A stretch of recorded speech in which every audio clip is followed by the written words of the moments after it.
Tukan. Noy, noy! Parot. Ibang kagaya. Ayun. Nasabi, manok na pula. Ay, just kidding. Noy is a local hornbill, or locally known as kalaw. Yes, kalaw. Well, see that big thing sitting on top of the beak?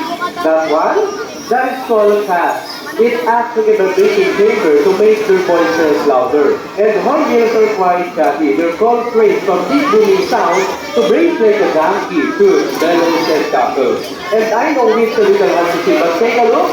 Hornbills have eyelashes, or pilit mata, to make them very cute and sexy. And Darna here is a combination of fruits, insects, and small animals. So their beak is quite handy. They can pluck fruits from trees just like our fingers. And Darna will show you how. Okay, I have banana, papaya, and grape. What's his favorite? Favorite game? Banana. Do I choose one? Relax now. Oh, see? Papaya. Nagbago na. And it's big enough to cut me in mid there, just like this. Ready, right? Alright, one more. Higher. May gusto bang mag-try?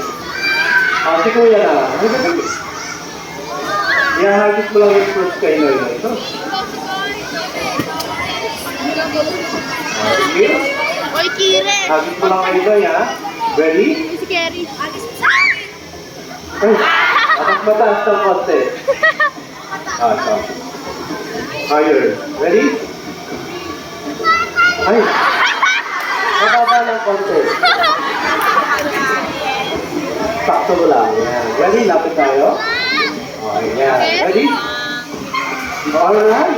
Hindi pa rin. Last na. Ba yan? Kerry!